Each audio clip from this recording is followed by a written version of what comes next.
नमस्कार, कलाम अकेडमी के digital platform पर आप सभी विद्यार्थियों का एक बार फिर से स्वागत, अभिनंदन, आदाब, आभार, इस्तकबाल, खैर मकदम है। मैं हूं विवेक। एक बेहद महत्वपूर्ण कक्षा लेकर आप लोगों के बीच में हाजिर हूं और इस विशेष कक्षा में जिस विषय पर हम चर्चा करेंगे, इस वीडियो में जिस चीज़ के ऊपर हम बात करेंगे वो है अधिगम का अंतरण या फिर अधिगम का स्थानांतरण। अधिगम अंतरण, इसके लिए एक शब्द इस्तेमाल होता है और कई पुस्तकों में आप इसे अधिगम स्थानांतरण भी पढ़ते हैं। अधिगम अंतरण, अधिगम स्थानांतरण। तो इसे हम जानने की कोशिश करेंगे। यहां से प्रश्न बनने की पूरी संभावना रहती है। 3-4 महत्वपूर्ण बिंदु हैं जिन्हें जानना है। अधिगम के स्थानांतरण के कुछ विशेष सिद्धांत हैं, उन सिद्धांतों को समझना है। तो आइए इस यात्रा को प्रारंभ करते हैं कि क्या होता है अधिगम अंतरण और क्या है अधिगम स्थानांतरण, जिसे हम अंग्रेजी में ट्रांसफर ऑफ लर्निंग कहते हैं। प्रिय साथियों, ऐसा आपने सुना होगा कि अधिगम की जो प्रक्रिया है वो जीवन पर्यंत चलती है। जीवन पर्यंत यानी कि ताउम्र व्यक्ति कुछ ना कुछ सीखता रहता है, लेकिन कई बार ऐसा होता है कि पुराने सीखे हुए का प्रभाव नए सीखे हुए पर पड़ता है।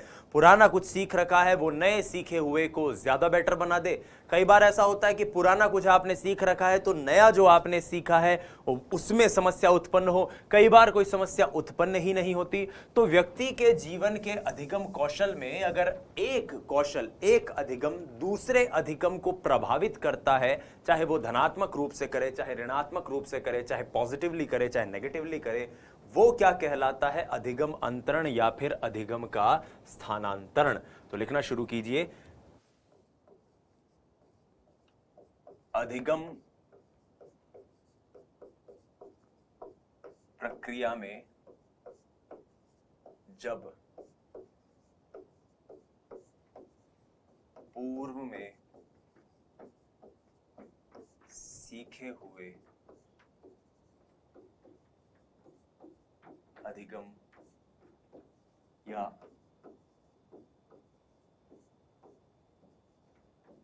कौशल का प्रभाव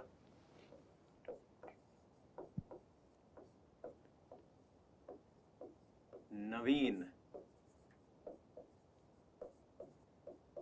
अधिगम पर पड़े तो यह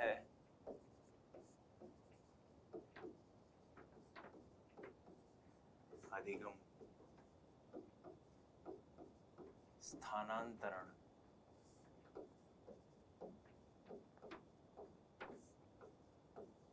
कहलाता है। यह अधिगम स्थानांतरण कहलाता है। पूर्व में सीखे हुए अधिगम का नए अधिगम पर कैसा असर पड़ रहा है, यही अधिगम स्थानांतरण है। अब यह अधिगम स्थानांतरण 3 तरीके से हो सकता है। कितने तरीके से साथियों? 3 तरीके से हो सकता है। तो पहला तरीका जो अधिगम स्थानांतरण का है उसे हम कहते हैं धनात्मक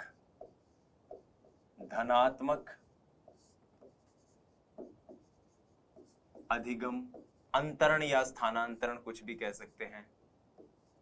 अंतरण यानी कि पॉजिटिव ट्रांसफर,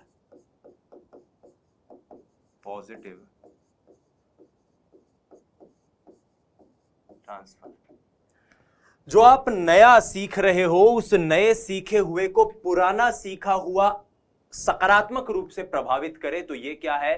धनात्मक ट्रांसफर। जैसे कि नए सीखने में या नए अधिगम में पुराना अधिगम सहयोग करे। नए सीखने में पुराना अधिगम सहयोग करे। सहयोग कैसे करेगा?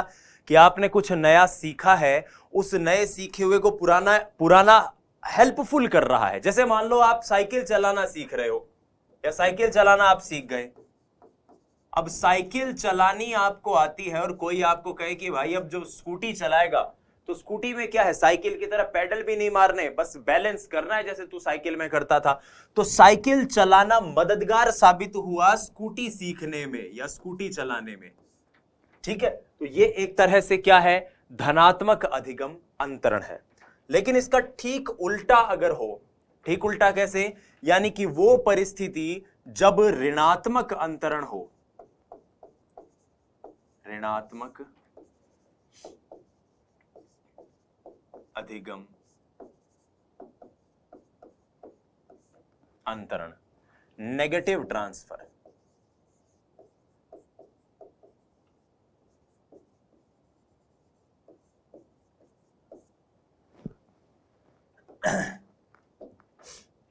पुराना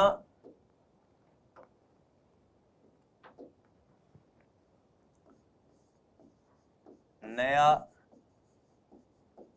सीखने में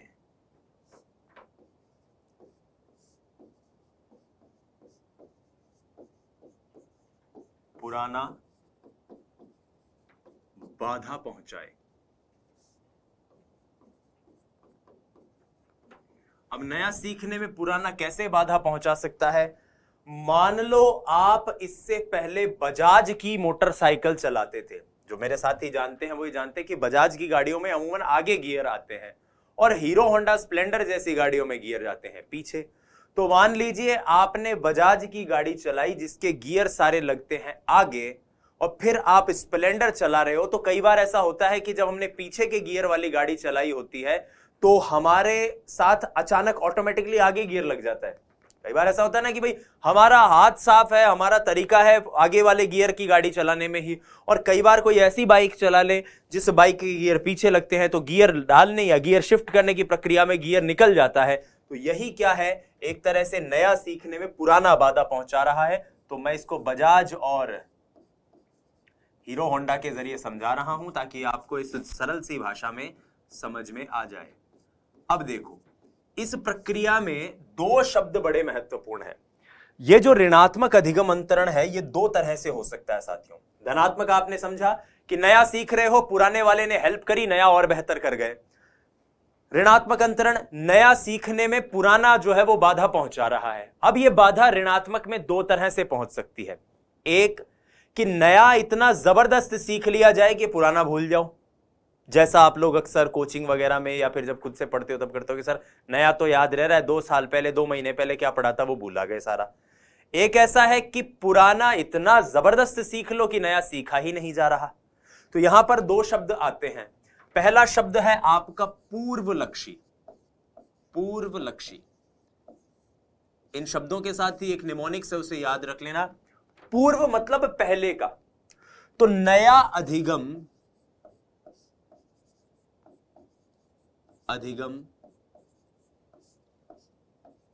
पहले को प्रभावित करे, यानी पुराने अधिगम को प्रभावित करे।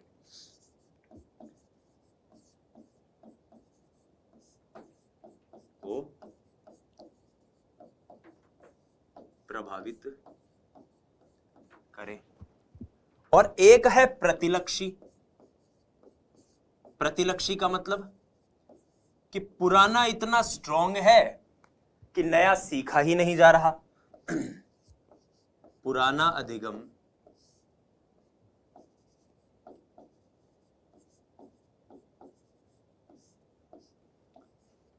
नवीन अधिगम में बाधक हो। नवीन अधिगम में बाधा पहुंचाए।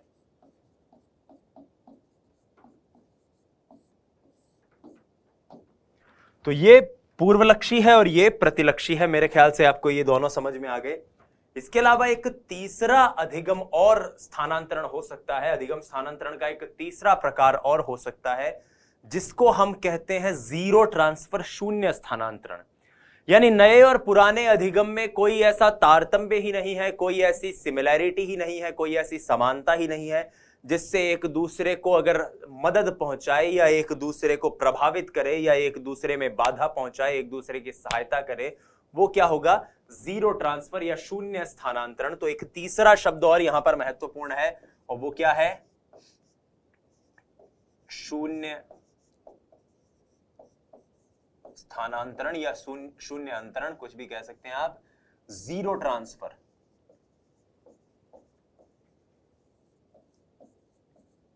जीरो ट्रांसफर से आप याद रखिएगा कि जीरो ट्रांसफर का मतलब क्या है। जीरो ट्रांसफर का मतलब सिंपल सा है कि नए और पुराने अधिगम में कोई ना तो सहायता मिल रही हो ना बाधा पहुंचा रही हो। जैसे मान लो आप सीख रहे हो म्यूजिक और आप सीख रहे हो कार चलाना, तो पेटी बाजा बजाना या गिटार बजाना और कार चलाना सीखने में ना तो कोई समानता है ना कोई अंतर है, ना तो ये एक दूसरे के ऊपर बाधा पहुंचा सकती है और ना ही एक दूसरे के सीखने में मददगार साबित हो सकती है। तो ये क्या है, शून्य अंतरण है, यानी जीरो ट्रांसफर है, दोनों में कुछ भी नहीं होगा। तो पहला खंड आपको क्लियर हुआ। एक प्रकार का सीखा हुआ ज्ञान किसी भी प्रकार से दूसरे को प्रभावित करे, अधिगम अंतरण है। धनात्मक है अगर नए सीखे में पुराना वाला सहायता पहुंचा रहा है। ऋणात्मक है अगर बाधा पहुंच रही है। बाधा दो तरह से हो सकती है, पूर्वलक्षी कि पुराना भूल जाओ नया सीखने के चक्कर में, प्रतिलक्षी कि पुराना इतना स्ट्रांग सीखा हुआ है कि नया सीख ही नहीं पा रहे हो। तो ये क्या है, शून्य माफ कीजिएगा ऋणात्मक अधिगम अंतरण और शून्य अधिगम अंतरण, जिसमें ना तो पॉजिटिव है ना ही नेगेटिव है।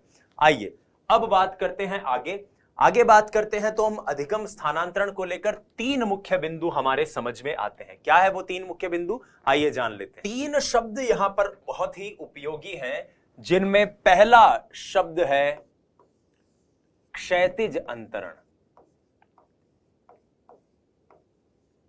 क्षैतिज अंतरण, जिसको हम हॉरिजॉन्टल ट्रांसफर कहते हैं।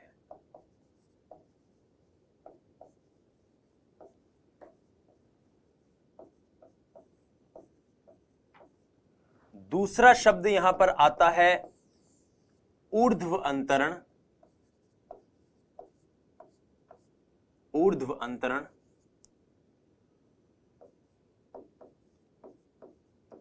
जिसको हम कहते हैं वर्टिकल ट्रांसफर।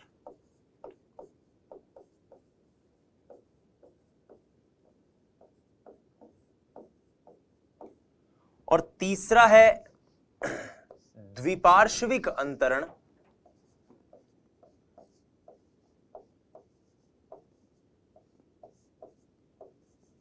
द्विपार्श्विक अंतरण जिसका मतलब होता है बाइलेटरल ट्रांसफर।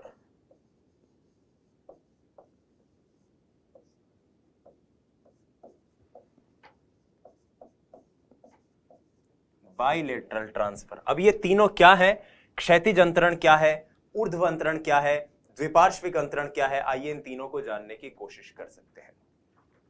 क्षैतिज अंतरण, सिंपल सा एक वाक्य आपको याद रखना है कि जब एक समान स्तर का कौशल उसी स्तर के दूसरे कौशल के अर्जन में मददगार साबित हो। समान स्तर पर, पहली बात यहां पर यह इंपॉर्टेंट है, समान स्तर। इस समान स्तर को आप याद रखोगे तो क्षैतिज अंतरण कभी नहीं भूलोगे। समान स्तर पर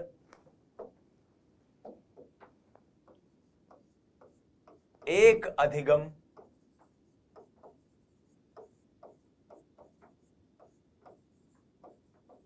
दूसरे अधिगम में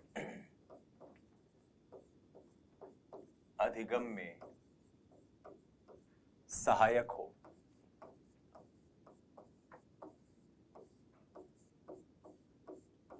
जैसे गणित के अंदर बच्चों को हम सिखाते हैं जोड़, बाकी,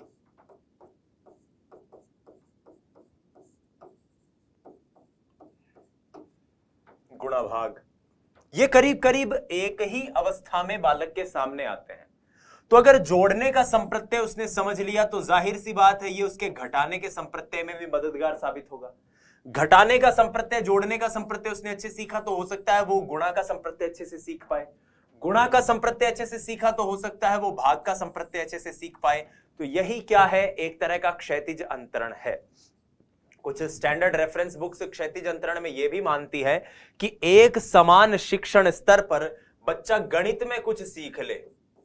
गणित के प्रश्नों को हल करने के लिए मान लीजिए उसने डिफरेंशिएशन सीख लिया, डिफरेंशिएशन सीख लिया एक बालक ने, और ये डिफरेंशिएशन उसकी मदद कर रहा है उसी स्तर के फिजिक्स के सवाल हल करने में। उसी स्तर के फिजिक्स के सवाल हल करने में ये डिफरेंशिएशन उसकी मदद कर रहा है। तो ये क्या है, ये एक तरह का क्षैतिज अंतरण है। ये एक तरह की कौन सी ट्रांसफर ऑफ लर्निंग है, ये हॉरिजॉन्टल ट्रांसफर ऑफ लर्निंग है। मेरे ख्याल से आपको अच्छे से क्लियर हो गया होगा। फिर बात करते हैं ऊर्ध्व अंतरण की, यानी कि वर्टिकल ट्रांसफर की। वर्टिकल ट्रांसफर जिसमें एक स्तर तो समान होता है जिस स्तर पे सीखा जाता है, लेकिन एक स्तर होता है उच्च स्तर का। उच्च स्तर पर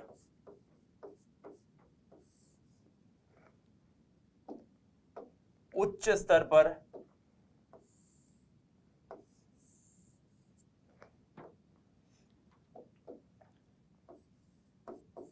निम्न स्तर का अधिगम सहायक हो। उच्च स्तर पर निम्न स्तर का अधिगम सहायक हो। अब उच्च स्तर पर निम्न स्तर का अधिगम कैसे सहायक हो सकता है? उच्च स्तर पर निम्न स्तर का अधिगम इस प्रकार से सहायक हो सकता है ऊर्ध्व अंतरण में कि मान लीजिए आपने स्कूटर चलाना सीखा है, स्कूटर चलाना सीख लिया, अब आप कार चलाना सीख रहे हैं। तो स्कूटर के चलाने के दौरान मान लिया हमने कि बैलेंस बनाना, स्टार्ट करना, ये सारी चीजें कार में नहीं होंगी, लेकिन स्कूटर चलाने का अनुभव किसी न किसी रूप में कार चलाने में सहायक तो होगा। वाहन चलाने का अनुभव किसी न किसी रूप में उच्च स्तरीय अधिगम में सहायक होगा। तो इसी प्रकार से स्कूटर चलाने का अनुभव जैसे कार चलाने में मदद करे, वही क्या है? आपका उच्च स्तरीय अधिगम अंतरण है, जिसको आप ऊर्ध्व अंतरण कहते हैं। वर्टिकल यानी एक लेवल पर कुछ सीखा, वो आपके दूसरे लेवल पर सीखने में मदद करे। जैसे मान लो आपने प्लस माइनस तो अभी यहां सीख लिए, स्कूल के एज में ही तो सीखे थे, जोड़ बाकी गुणा भाग। लेकिन अब जब आप इन एग्जाम्स की तैयारी कर रहे हो, जो कुछ साथी मैथमेटिक्स सब्जेक्ट के साथ तैयारी कर रहे हैं, उनको वही चीज अब गणित के सवालों को हल करने में मदद कर रही है ना। वो जो जोड़ बाकी गुणा भाग उन्होंने उस वक्त सीखे थे, उनसे अब अभी जो अधिगम कौशल कर रहे हैं या अधिगम अर्जन कर रहे हैं, उसमें सहायता मिल रही है।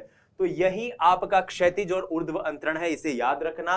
क्षैतिज से मतलब है हॉरिजॉन्टल, एक ही लेवल पर चीज हो रही है, और ऊर्ध्व या वर्टिकल का मतलब है कि यहां पर आपने लोअर लेवल पर कुछ सीखा और उसकी हेल्प मिल रही है आपको, उससे हेल्प मिल रही है आपको ऊंचे लेवल पर। फिर आता है द्विपार्श्विक। द्विपार्श्विक बहुत ही एक तरह से कह सकते हैं दिलचस्प अधिगम अंतरण है, क्योंकि यह बात करता है मनुष्य के शरीर की। ये कहता है शरीर दो भागों में बटा हुआ है, दो भागों में विभक्त है। शरीर दो भागों में विभक्त है, एक लेफ्ट पोर्शन, एक राइट पोर्शन। जब लेफ्ट साइड से कोई अधिगम आपने किया और वो राइट साइड के बॉडी पार्ट को कोई चीज सीखने सिखाने में मदद कर रहा है, तो ये द्विपार्श्विक अंतरण है। मैं फिर दोहरा दूं, केवल शरीर से जुड़ी हुई चीज है कि लेफ्ट साइड का अधिगम आपके राइट साइड में मदद करे। लेफ्ट साइड में कुछ सीखा आपने, वो आपकी मदद कर रहा है राइट साइड में, और ठीक इसी प्रकार से अगर राइट साइड से कुछ सीखा आपने, वो आपकी मदद कर रहा हो लेफ्ट साइड में। जैसे मान लो आपने दाएं हाथ से लिखना सीख लिया, अब आपकी इच्छा हुई कि मैं बाएं हाथ से लिखना सीखूं, तो दाएं हाथ से लिखना सीखने के दौरान आपने कैसे पेंसिल पकड़ी होगी, कैसे आप उससे लिखते थे, कैसे मिटाते थे, ये चीज आपका बाएं हाथ से आप सीखोगे। तो दाएं हाथ से सीखा हुआ कौशल आपके बाएं हाथ में मदद कर रहा है किसी कौशल को सीखने में। ठीक इसी प्रकार से मान लो आप क्रिकेट खेल रहे हो, पहले आप दाएं हाथ से बैटिंग करते थे और अब आपको लगे कि नहीं मुझे बाएं हाथ से बैटिंग करनी चाहिए, तो बैटिंग के कौशल के दौरान आपने जो जो चीजें दाएं हाथ से करनी सीखी थी, वही चीजें अब आप बाएं हाथ से करनी सीख रहे हो। यही क्या है? बायलेटरल ट्रांसफर है, या इसे द्विपार्श्विक अंतरण भी कहा जाता है। मेरे ख्याल से ये वाला सेक्शन, ये वाला पॉइंट भी आपको बहुत अच्छे से क्लियर हो गया होगा। आइए आगे बढ़ते हैं। अब अधिगम अंतरण के प्रभाव में दो और प्रमुख अंतरण हैं जिन्हें हमें जानना है। इसकी बात एनसीईआरटी में भी कही गई है, इसलिए बहुत ज्यादा महत्वपूर्ण हो जाता है। तो अधिगम अंतरण के प्रभाव में हम दो प्रकार के अधिगम अंतरण पढ़ते हैं। एक तो है विशिष्ट अधिगम अंतरण, विशिष्ट अधिगम अंतरण,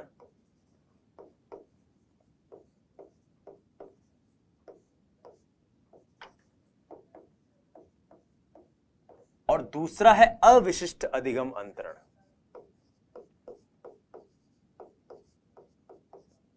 अविशिष्ट अधिगम अंतरण। इस कक्षा की शुरुआत में हमने जिन 3 प्रकार के अधिगम अंतरण को समझा था, कौन कौन से? धनात्मक, ऋणात्मक और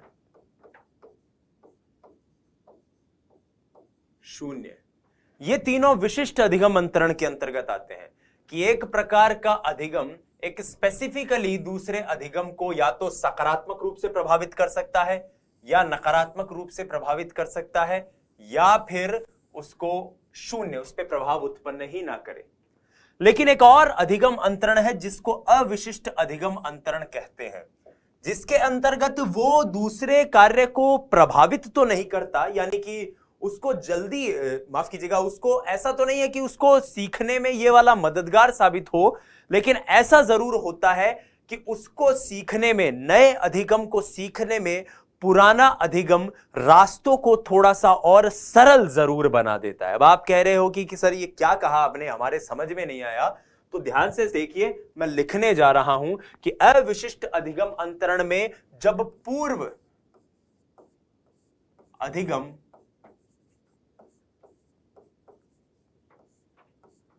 दूसरे प्रकार के अधिगम को, दूसरे प्रकार के अधिगम को सुगम्य बना दे, सुगम्य बना दे।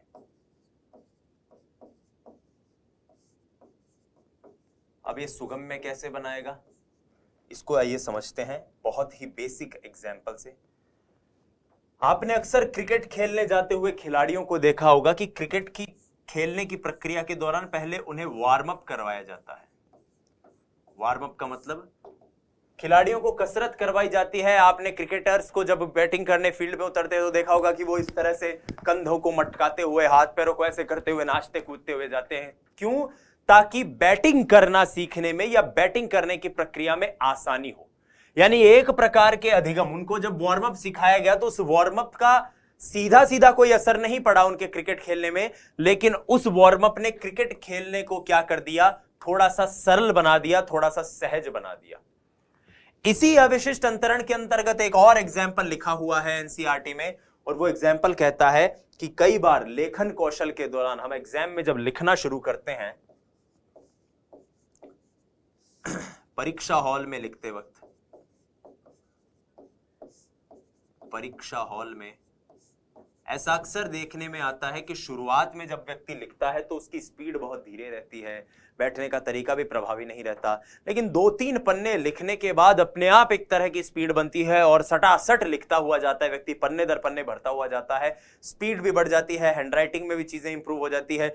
तो ये क्या है? ये परीक्षा हॉल में जिस प्रकार से व्यक्ति लिखना शुरू करता है, या प्रश्न पत्रों का जो लिखना है, वो भी एक प्रकार का अविशिष्ट अंतरण ही है, जहां पर एक प्रकार से आपने कुछ भी सीखा, एक प्रकार का अधिगम जो आपने किया, उस अधिगम ने उसी प्रकार की चीजों को सीखने में एक तरह से आपकी मदद करी, एक तरह से आपकी सहायता करी, और यही क्या है? अविशिष्ट अधिगम अंतरण है।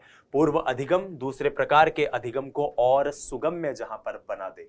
तो यहां पर हमने 3 चीजें अब तक डिस्कस कर ली हैं। पहले हमने धनात्मक, ऋणात्मक और शून्य को डिस्कस किया कि किस प्रकार से पॉजिटिवली ट्रांसफर होती है चीजें, नेगेटिवली ट्रांसफर होती है और ट्रांसफर ही नहीं होती।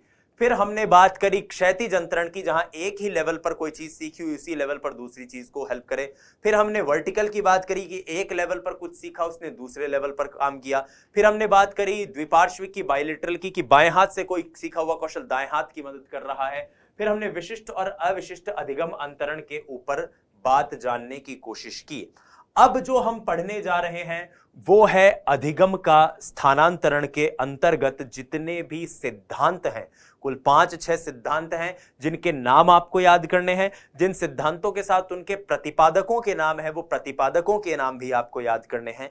तो आइए अब अधिगम के सिद्धांत, स्थानांतरण के सिद्धांत जो हैं उनकी चर्चा करते हैं।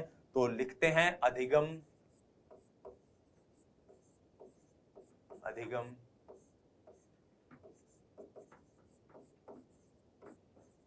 स्थानांतरण के सिद्धांत। तो इसमें पहला सिद्धांत जो आता है वो आता है मानसिक अनुशासन का सिद्धांत, या फिर theory of mental discipline, formal discipline.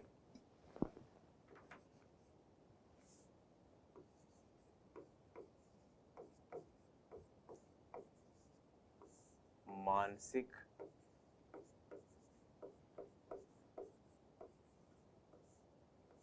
अनुशासन का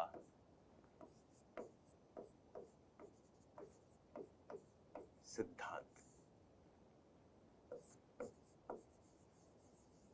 थ्योरी ऑफ फॉर्मल डिसिप्लिन या मेंटल डिसिप्लिन, कुछ भी कह सकते हो आप इसे। अब वर्तमान की परिप्रेक्ष्य में मैं बात करूं तो यह सिद्धांत प्रभावी नहीं है। इस सिद्धांत का खंडन कर दिया गया है। क्यों खंडन किया गया है? क्योंकि यह सिद्धांत कहता है कि अधिगम अपने आप होता है। अधिगम स्वतः होता है। यह सिद्धांत कहता है कि अधिगम अपने आप होता है, नंबर एक। नंबर दो, ये कहता है कि अगर आप कोई चीज सीख रहे हो, किसी एक प्रकार का अधिगम कौशल आपने अर्जित कर लिया, तो वो अधिगम कौशल भविष्य के सभी अधिगम कौशलों में धनात्मक स्थानांतरण करेगा। यानी आपने कुछ सीख लिया, वो बाकी सारी चीजों में पॉजिटिवली मदद करेगा। तो आप स्वयं जानते हो कि मान लो मैंने मैथ्स सीख ली, अब मैथ्स को अगर मैं जानता हूं तो क्या मेरा मैथ्स पढ़ना मेरे हिंदी पढ़ने में सहायक हो सकता है? या हिंदी तो चलो आप फिर भी कह दो कि सर सब्जेक्ट ही है, क्या वो सब्जी काटना सीखने में, या फिर खाना बनाना सीखने में, या फिर कोई कुश्ती फाइटिंग सीखने में, क्या गणित सीखना सहायक हो सकता है? लेकिन ये तो कह रहा है कि कुछ भी आपने सीखा वो बाकी सब चीजों में एक प्रकार का कौशल बाकी सभी में धनात्मक स्थानांतरण करेगा। तो वर्तमान में ये इतना कारगर नहीं है, इसको रिजेक्ट कर दिया गया है, इस थ्योरी को। कौशल अन्य सभी में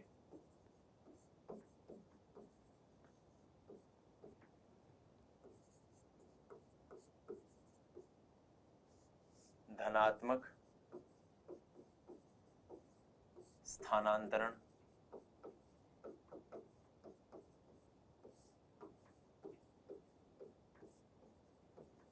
करता है। दूसरा जो सिद्धांत हमें पढ़ने को मिलता है, जिससे कई बार प्रश्न सीधा सीधा पूछा भी गया है, वो दूसरा सिद्धांत है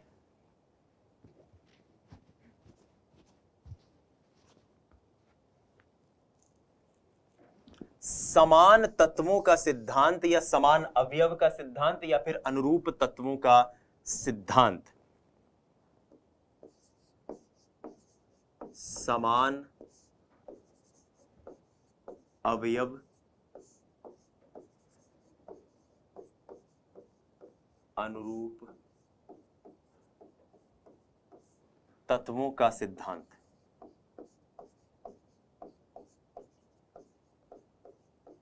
अब ये समान अवयव का सिद्धांत या फिर अनुरूप तत्वों का सिद्धांत क्या है? इसको कहते हैं थ्योरी ऑफ आइडेंटिकल एलिमेंट्स। अब ये थ्योरी ऑफ आइडेंटिकल एलिमेंट्स क्या है, ये जानने से पहले आपको एक व्यक्ति का नाम जानना है, वो सबसे ज्यादा जरूरी है, और उस व्यक्ति का नाम होता है E.L. थॉर्नडाइक। आप समझ गए होंगे कि उनका नाम मैं यहाँ पे क्यों लिखवा रहा हूं। वो इसलिए क्योंकि समान तत्वों का सिद्धांत या अनुरूप तत्वों का सिद्धांत जो है वो इन्हीं के द्वारा दिया गया है। उसके प्रतिपादक एडवर्ड ली थॉर्नडाइक ही है। एडवर्ड थॉर्नडाइक कहते हैं कि दो प्रकार के अधिगमों के बीच में जितनी सादृश्यता होगी, सादृश्यता यानी कि एनालॉजी जितनी होगी, समान या फिर एक जैसे आइडेंटिकल एलिमेंट्स जितने होंगे, उतना ही उन्हें सीखने में मदद होगी। सादृश्यता यानी कि एनालॉजी। आपको याद हो तो मैं एक बार दोहरा देता हूं, जब हमने थॉर्नडाइक के गौण नियम पढ़े थे, उन गौण नियमों में मैंने स्पेसिफिकली इस बात की चर्चा की थी कि सादृश्यता द्वारा अनुक्रिया का अधिगम गौण नियम जो एडवर्ड थॉर्नडाइक बताते हैं वो कुछ और नहीं है बल्कि एक तरह से कह सकते हैं कि उनके द्वारा दिया गया अधिगम स्थानांतरण का सिद्धांत ही है। याद है आपको, तो मैंने कहा था तो जितने दो अधिगमों में जितने आइडेंटिकल एलिमेंट्स होंगे, समान तत्वों की संख्या जितनी होगी, दो अधिगम में समान तत्वों की संख्या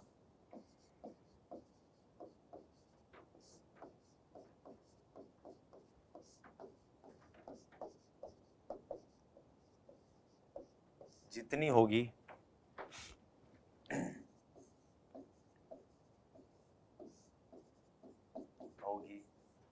अधिगम अंतरण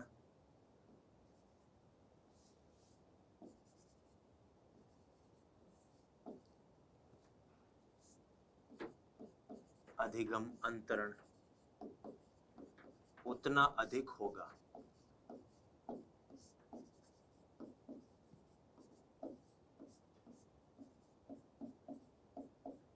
अब इस प्रक्रिया में आप ऐसे समझ सकते हो कि कोई व्यक्ति कार चलाना सीख रहा है। अब कार चलाने सीखने से अगर वो भविष्य में ट्रक चलाए या बस चलाए तो कार चलाना सीखने की प्रक्रिया में जितने आइडेंटिकल एलिमेंट्स हैं, जितने समरूप तत्व हैं, जितने समान तत्व हैं, उन तत्वों ने उसकी ज्यादा मदद की ना। वो जब बस चलाने गया या ट्रक चलाने गया उसमें यही समान तत्व का या समान अवयव का या अनुरूप तत्व का सिद्धांत है, थ्योरी ऑफ आइडेंटिकल एलिमेंट्स है, जिसकी बात एडवर्ड ली थॉर्नडाइक करते हैं।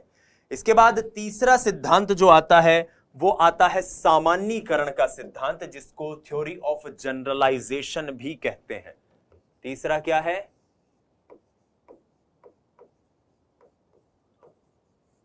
सामान्यीकरण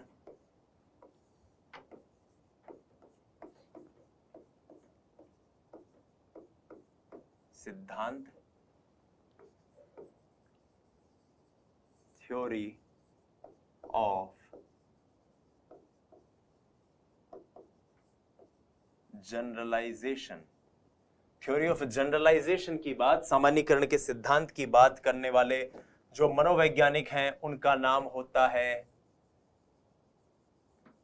चार्ल्स जड। चार्ल्स जड इस मनोविज्ञान के अधिगम अंतरण के सिद्धांत के प्रतिपादक हैं। वो कहते हैं कि दो प्रकार के अधिगम अंतरण में, पहले अधिगम अंतरण में कुछ ऐसे सामान्य सिद्धांत, ऐसे जनरल प्रिंसिपल्स होते हैं जिनको व्यक्ति याद कर लेता है, और जैसे ही व्यक्ति किसी दूसरे प्रकार के अधिगम में जाता है तो वो उसकी मदद से उस क्वेश्चन का या उस प्रश्न का उत्तर दे सकता है, समस्या का समाधान कर सकता है, अधिगम अंतरण कर सकता है। तो आप ऐसे समझिए कि सीखने की प्रक्रिया में, अधिगम की प्रक्रिया में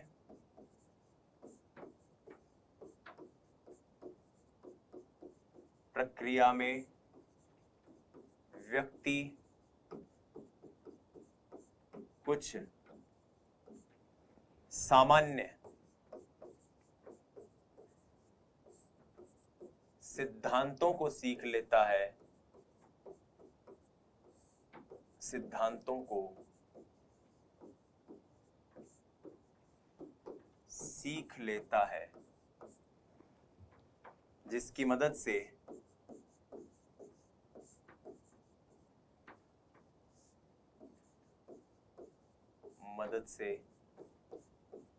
एक अधिगम से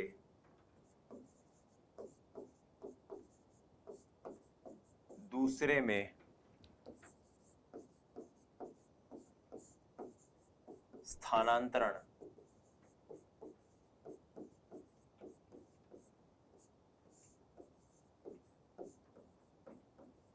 कर पाता है। एक अधिगम से दूसरे में स्थानांतरण कर पाता है किस तरह से? सामान्य सिद्धांतों को सीख लेता है इस तरह से। अब देखिए, आप समझिए कि कैसे। उन्होंने इसके लिए एक एक्सपेरिमेंट किया था जिसको बीकर एक्सपेरिमेंट के नाम से भी जानते हैं। अब ये बीकर एक्सपेरिमेंट क्या था, ये आपको समझा देता हूं। उन्होंने पानी का एक बाउल लिया और उस बाउल के अंदर बीचों बीच उस बाउल में उन्होंने एक सिक्का रख दिया। क्या रख दिया? एक सिक्का रख दिया था उस बाउल में, और वो बाउल जो था वो पानी का भरा हुआ था।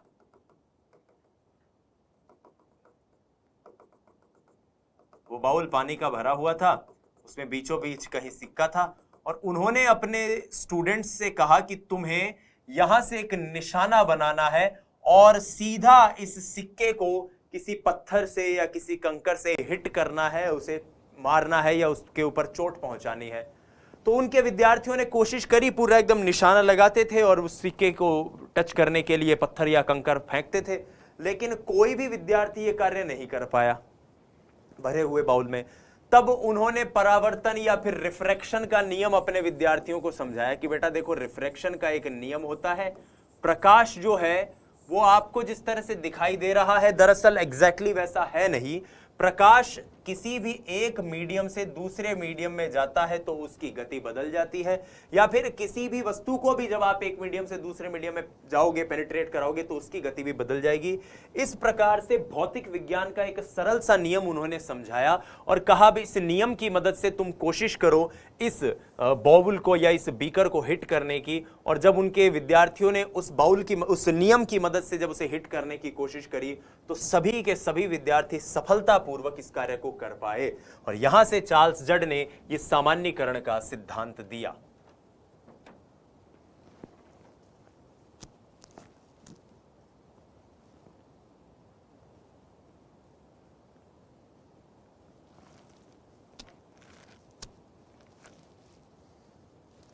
लेकिन इन्हीं के साथ एक व्यक्ति और थे जिनका नाम होता है W.C. बागले। W.C. बागले, उन्होंने कहा भाई सामान्यीकरण या सिद्धांतों के जनरल प्रिंसिपल को सीखना तो ठीक है, लेकिन इन सामान्य सिद्धांतों के साथ यदि आदर्शों को मिश्रित कर दिया जाए तो अधिगम और शीघ्र हो सकता है। तो उन्होंने दिया थ्योरी ऑफ आइडियल्स, यानी कि आदर्शों का सिद्धांत। लिखना शुरू कीजिए आप, थ्योरी ऑफ आइडियल्स, आदर्शों का सिद्धांत।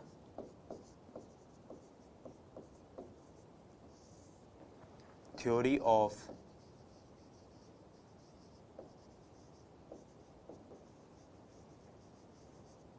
आइडियल्स। इसके प्रतिपादक कौन है? आपको यह नाम याद रखना है, W.C. बागले। बागले साहब ने क्या कहा कि यदि आपने सिद्धांतों में जनरल सामान्य प्रिंसिपल, सामान्य नियमों के स्थानांतरण की बात करी, लेकिन नियम तो होते ही हैं, नियमों के साथ साथ जो चीज स्थानांतरित होती है वो है आदर्श और मूल्य। आदर्श, मूल्य के स्थानांतरण द्वारा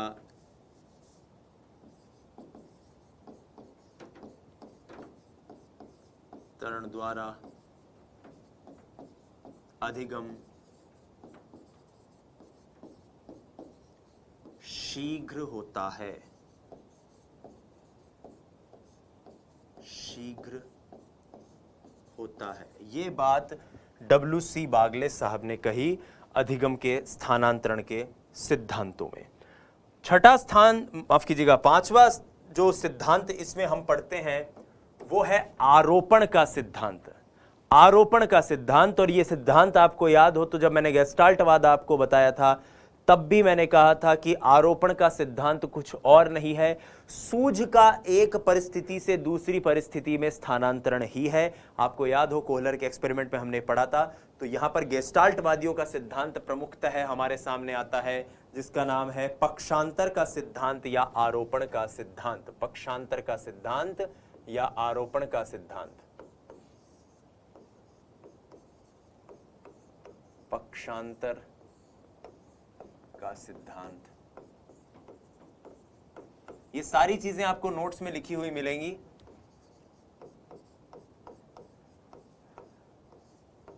आरोपण का सिद्धांत,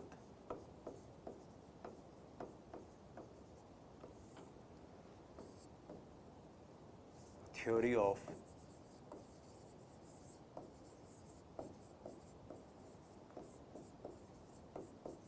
ट्रांसपोर्टेशन, और इसके प्रतिपादक के रूप में हम जिनका नाम जानते हैं वो सभी गेस्टाल्टवादी मनोवैज्ञानिक हैं।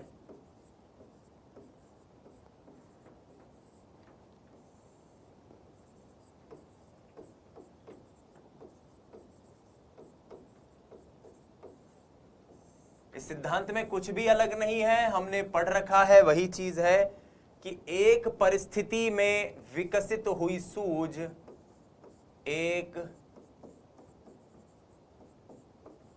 परिस्थिति में विकसित सूझ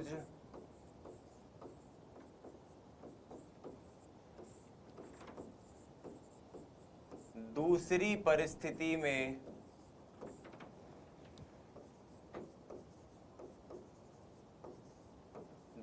परिस्थिति में स्थानांतरित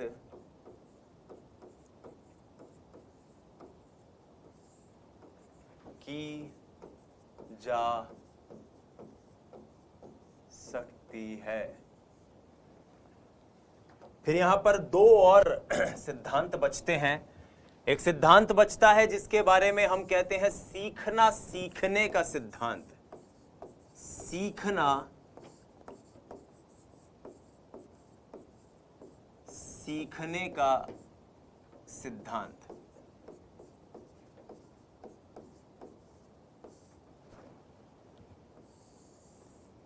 सीखना सीखने का सिद्धांत, theory of learning to learn. अब ये क्या है theory of learning to learn? कई बार ऐसा होता है कि एक कार्य को करते करते करते करते आप इतने पारंगत हो जाएं कि उससे जुड़े हुए अन्य सभी कार्य आप कर देंगे। जैसे अक्सर मोटरसाइकिल के जो मैकेनिक होते हैं वो कहते हैं कि साहब मैंने एक ही बाइक को इतना सुधारा है, डिस्कवर ले लो, स्प्लेंडर ले लो, कुछ भी ले लो, स्प्लेंडर बाइक के ऊपर इतना काम किया है कि आप अब चाहे दुनिया की कोई मोटरसाइकिल ले आओ मैं उसको सुधार सकता हूं। अक्सर कई बार इस तरह के लोग, ये मैकेनिक्स वगैरह इस तरह के स्टेटमेंट देते हैं। तो वो क्या है कि एक प्रकार के अधिगम में आप इतने पारंगत हो जाएं कि अन्य सभी प्रकार का अधिगम आप उसके जरिए कर पाएं। एक प्रकार का अधिगम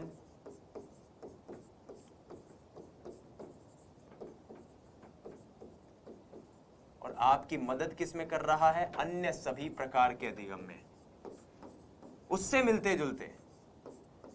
नहीं तो वो मेंटल सेट वाला हो जाएगा ना, अगर ये उससे मिलता जुलता नहीं हो तो आप कह सकते हो कि साहब ये तो एक प्रकार का अधिगम अन्य सभी प्रकार के में हेल्प कर रहा, तो ये तो पहला वाला सिद्धांत ही हो गया। पहला वाला सिद्धांत नहीं है, ये ध्यान रखिएगा कि एक प्रकार का अधिगम अन्य सभी प्रकार के अधिगम में सहायक हो और वो उससे मिलते जुलते।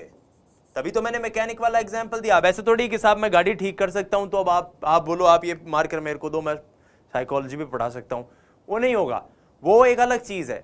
वहां तो दोनों में कोई अंतर ही नहीं है। लेकिन यहां पर क्या है, उसी से मिलते जुलते अगर कोई अन्य कार्य उसके सामने आए तो वो जरूर उन्हें कर लेगा। उसने अपने काम में इतनी प्रोफिशिएंसी हासिल कर ली है।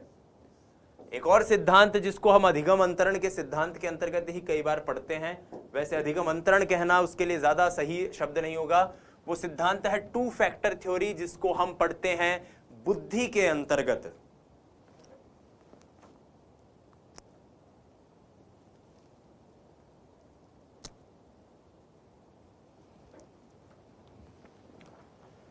बुद्धि के अंतर्गत आप समझ गए होंगे चार्ल्स स्पीयरमैन का दिया हुआ सिद्धांत, जिसे हम कहते हैं सामान्य एवं विशिष्ट अंतरण का सिद्धांत।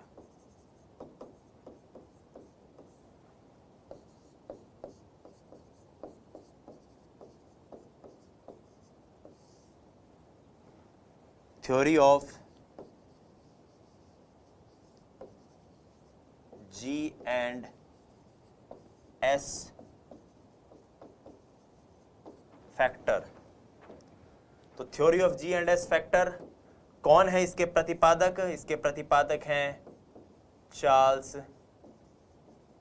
स्पीयरमैन, वही चार्ल्स स्पीयरमैन जिनकी टू फैक्टर थ्योरी हम यहां पर पढ़ते आए हैं। और ये जो सिस्टम है, ये जो सिद्धांत है, ये सिद्धांत कहता है कि किसी भी प्रकार के अधिगम में दो प्रकार के कारक होते हैं, एक होता है सामान्य और दूसरा होता है उस अधिगम में विशिष्ट कारक। सामान्य और विशिष्ट कारक दो प्रकार के कारक होते हैं।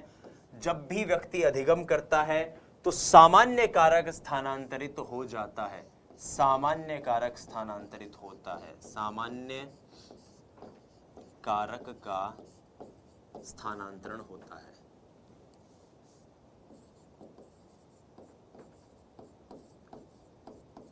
सामान्य कारक का स्थानांतरण होता है, विशिष्ट कारक का स्थानांतरण नहीं होता। वो जो सामान्य एलिमेंट है, वो जो सामान्य योग्यताएं हैं, वही स्थानांतरित होती हैं। तो यहां पर हमने अधिगम के सिद्धांत, माफ कीजिएगा, अधिगम के स्थानांतरण के जो सिद्धांत हैं उनको जानने की कोशिश करी। ये वो तमाम सिद्धांत हैं अधिगम स्थानांतरण के जिनके बारे में हमने इस कक्षा में डिस्कशन किया। आइए एक एक करके सबको समझ लेते हैं। सबसे पहले, अधिगम प्रक्रिया में पूर्व में सीखा हुआ ज्ञान नए सीखे हुए पर असर डाले। धनात्मक यानी कि पॉजिटिव, ऋणात्मक यानी नेगेटिव, शून्य मतलब कोई असर नहीं। पूर्वलक्षी, नया अधिगम पहले अधिगम को या पुराने अधिगम को प्रभावित करे। प्रतिलक्षी, पुराना अधिगम नए अधिगम को ना सीखने दे। उसके बाद हमने 36 देखा, जब समान लेवल पर एक ही चीज दूसरे चीज को फायदा पहुंचा रही है। ऊर्ध्व मतलब नीचे के लेवल पर आपने कुछ सीखा और ऊपर के लेवल पर वो मदद पहुंचा रही है। द्विपार्श्विक, लेफ्ट से कुछ सीखा वो राइट को मदद पहुंचा रही है, राइट से कुछ सीखा वो लेफ्ट को सीखने में मदद पहुंचा रही है। विशिष्ट अधिगम अंतरण में धनात्मक, ऋणात्मक और शून्य तीनों होते हैं, लेकिन अविशिष्ट पूर्व अधिगम को इस प्रकार से तैयार करता है कि पूर्व अधिगम दूसरे प्रकार के अन्य अधिगम को सरल बना देता है, सुगम्य बना देता है, सहज बना देता है। फिर हमने अधिगम के स्थानांतरण के सिद्धांत देखे, मानसिक अनुशासन, समान अवयव का सिद्धांत, उसके बाद सामान्यीकरण जिसके प्रतिपादक चार्ल्स जड़ हैं, आदर्शों का सिद्धांत WC बागले द्वारा दिया गया है, पक्षांतर का सिद्धांत या आरोपण का सिद्धांत गेस्टाल्टवादियों का है, सीखना सीखने का सिद्धांत एक प्रकार का अधिगम दूसरे उसी प्रकार के सामान्य अधिगमों को सीखने में मददगार हो, और सामान्य एवं विशिष्ट अंतरण का सिद्धांत की चार्ल्स स्पीयरमैन ने जिसकी बात कही है। बहरहाल साथियों, बहुत बहुत धन्यवाद आप लोगों ने इस वीडियो को देखा। धन्यवाद, जय हिंद, वंदे मातरम। स्वस्थ रहिए, मस्त रहिए, अपनी तैयारी में व्यस्त रहिए। नमस्कार।